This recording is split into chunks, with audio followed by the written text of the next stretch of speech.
All right. So tonight we've got a couple things. Sorry, I just choked on popcorn kernel. Uh, Tonight we got a couple things going on. My vibrating table for my concrete planter boxes broke the last time I used it. Vibrated in two. I've been using it for like a year, so it's lasted a while. I've come up with a different idea in my mind of what I need to do. So we're going to make that come to life tonight. And I'm going to take you guys along for the journey, walk you through my thought process and the changes that I'm going to make to it and why. So I'll run out there, we'll grab the old one, bring it in, show you where it failed. And I've got some new pieces and parts for the next one. So stick around. Okay, this is my old table here. My molds fit here too wide. It's a little narrow for what I like. They have to overlap some. So as one side sitting flat, the other one has to overlap on top and it doesn't vibrate as well as the other side because there is a bit of a gap underneath. Plus it's hard on the lips of the forms. Also, as you can see here, there's wear marks on each of those from where it has to sit. This lip is higher over here than over here. And this was supposed to just be a prototype to make sure it worked. Some of the features of this is it is spring loaded. So it's designed to sit in the table. These go in little holes so that when it's lined up, the springs will eat some of the vibration, and they do a terrible job. So, they work okay. When there's weight on it, they work a lot better than how it is right now. So there's a lot of time put into this one. But where it's failed is this is where I have my wand vibrator goes up in here. And these two pieces of angle iron with these rubber in it would clamp it down with this clamp. So what ended up happening is the clamp wore through, quit holding it, and this broke. So if that gives you any indication of what we're dealing with, this, I mean, for it to just break that apart is quite wild. So it's quite a bit of vibration. So I'm going to walk you through the next idea. Let's see if we even have enough tubing here. So my forms are 11.5 inches wide each. I want to be able to fit two of them on this table at a time. So 11.5 plus 11.5 for you mathematicians, I believe, is 23. So I need 23 inches. So that won't get me. So 46. And I can already tell you right now, I'm not going to have even close to enough tubing to make it out of this. I think I want to do the sides in this if I have enough. Yeah, so I'll do the sides. I'll use this for the side pieces. Or no. Yeah, this for the side pieces. And I'll use angle iron for my end pieces because I can align those to be flat with the plane.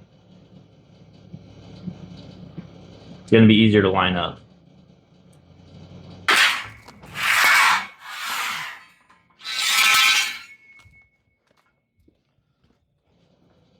So basically what I need to do is cut 2 at 19.5. Well, cut 2 of these 3 feet, and then cut a bunch of these at 19.5. And then I'm gonna build a table, make sure everything's flat, level, weld it all together. And then I've got a set of vibration dampeners coming that'll bolt onto the bottom of these so that I can just bolt it straight to my table. And make it, my table out back, make it a lot easier to work on. It's not going to float and move as much as that other one did, but it's still going to dampen the vibration. And instead of having the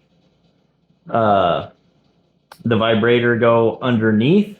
I'm gonna have it come on top and sit right between the two molds. So we'll do that, and I think we'll be squared away at that point. So we'll take a time lapse, cutting these things up, and get it set up, and we'll bring you back in.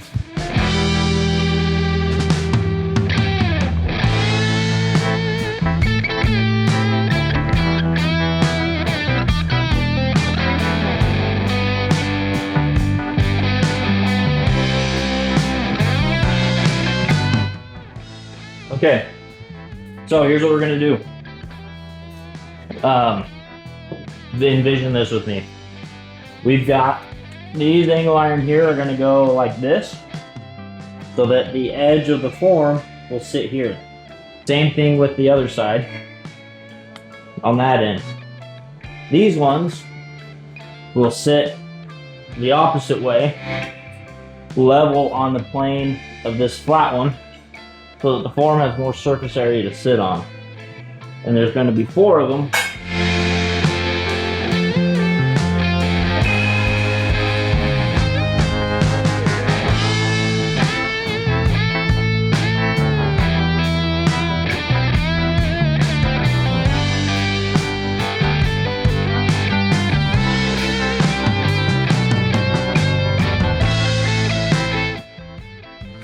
What we're doing is we're building this.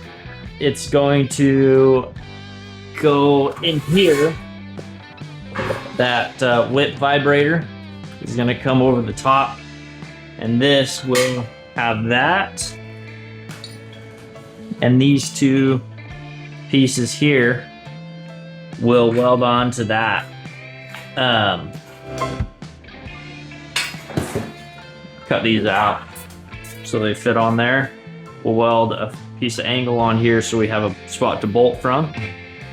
And that will be what holds the whip vibrator into place. Alright, so here's what we got now. This is what's going to hold the whip in place. These are my mounting brackets. I punched some holes down through this, drilled some holes on the top of that. So there'll be bolts that go through each of these. What I'm going to do is line these up and weld these in place, and then we'll put a piece of rubber down so that we don't have that metal on metal in the bottom of that. So that's the plan, and hopefully it'll work. We'll find out.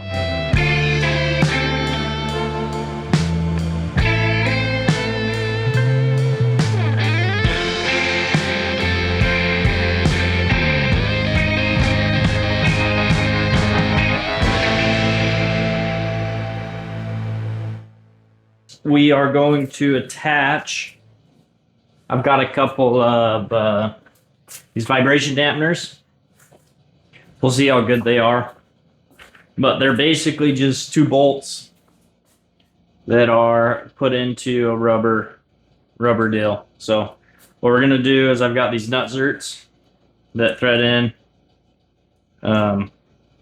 thread onto these. So I'm going to drill out the corners of this, throw these nut zerts in them so that these go in real easy. Nut zert them into the bottom of that, and then I'll build a little, a little piece of flat strap that these will go into, so that I can screw it down to a wooden table outside. And that's the plan. It should, in theory, work perfectly fine, but we'll see. We'll do a pilot hole first.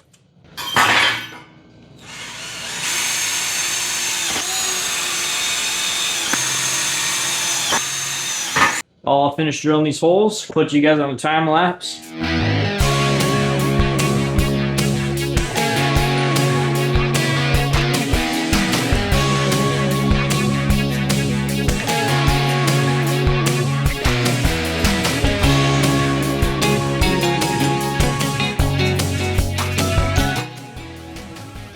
Alright, so what we've done now, we got these nuts zerted in.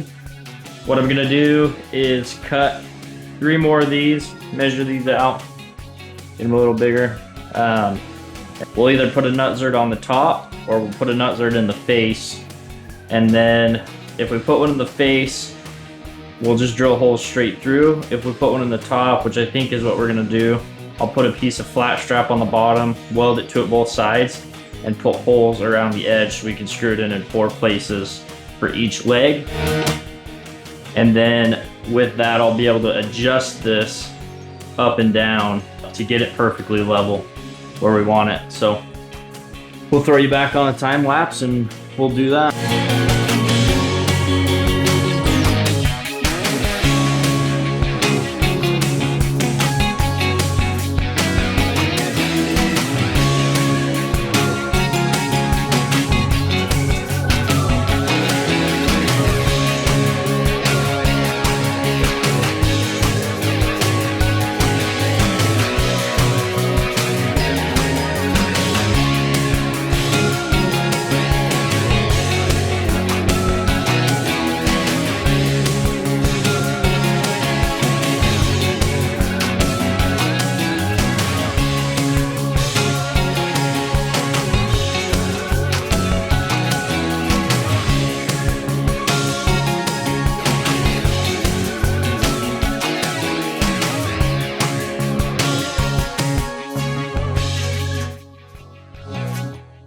All right, so we've got our vibrating table finished, the one that we've been working on, and I'll kind of show you what we have going on it. I've got the molds here, so we'll be able to show you exactly what goes on. First things, here is our table. I ended up switching this. I ended up not having enough room on top, so we had to flip it and put the, it was just a whip vibrator. A little dirty down there, but this had to switch to the bottom. Our molds fit in just like it's designed, just like that. It's leveled. Got our rubber grommets here to isolate it from the table a little bit. What I'm going to do is mix up a batch of concrete here in the mixer. I use about 1.5 buckets of 3/8 pea gravel to 1 bucket of washed sand. And then I have these fiber materials that I throw in with it to add some reinforcement. And then I use a fourth of a 94-pound bag of Portland cement. So we'll mix something up, show you how it works. All right, so we've got our materials portioned out here.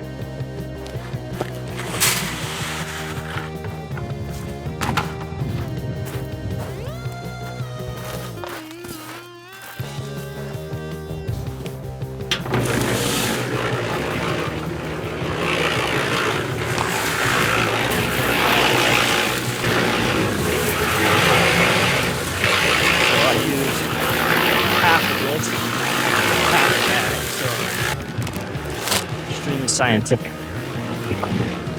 Then I've got some spilled stuff over here that I have a little bit extra.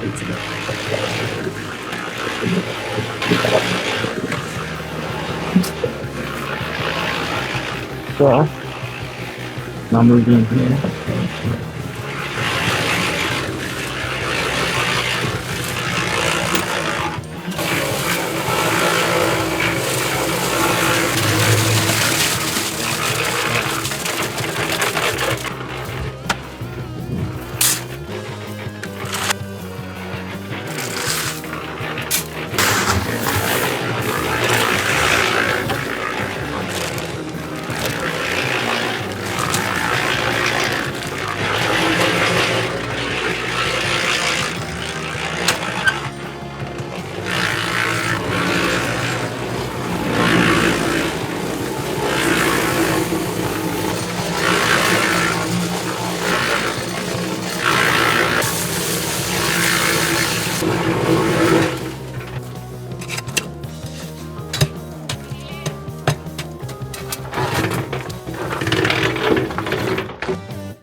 got our mix. Now we got all of our forms set up here. So what I do is I take this concrete, shove it in there, fill up a couple of these, just like that. That's about where I want it. As it vibrates, it does settle some. So just like that. Then we turn on this tape.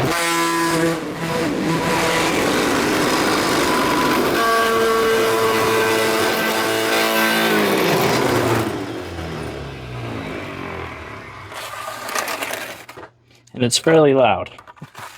So, but then that vibrates all the bubbles. Not all of them, but some of them.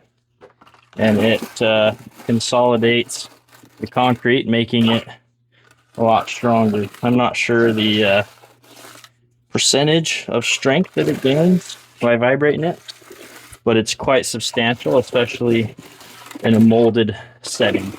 So then what I'm doing is I'm just taking this along the edges just to kind of smooth them out. If I wasn't doing this, when they dry, it'll have a fairly sharp corner. So by taking this, all the sharpness that's on there is kind of weak, and I can break that corner and make it where if people's hands are on it, it's not gonna cut their hands when they sit down or stand up or whatever.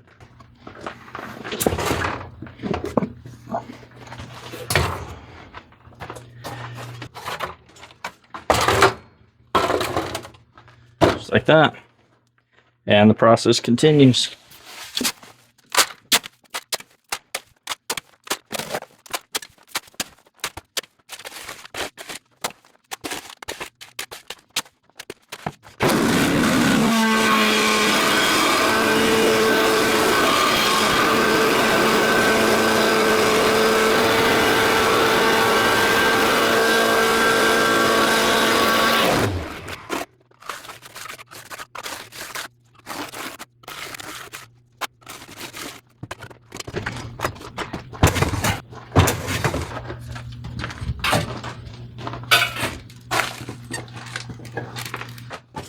Now when you guys see my shirts with a line across the front, you'll know why. It's from this.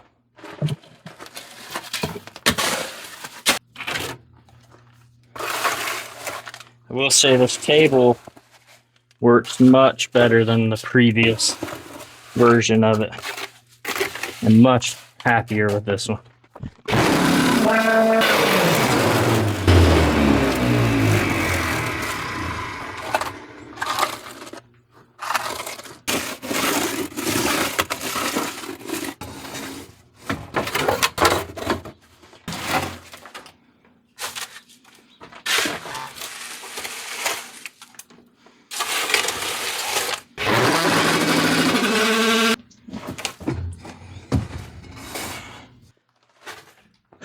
That's mixing them, pouring them, minus the cleanup. Got to spray this all out with water.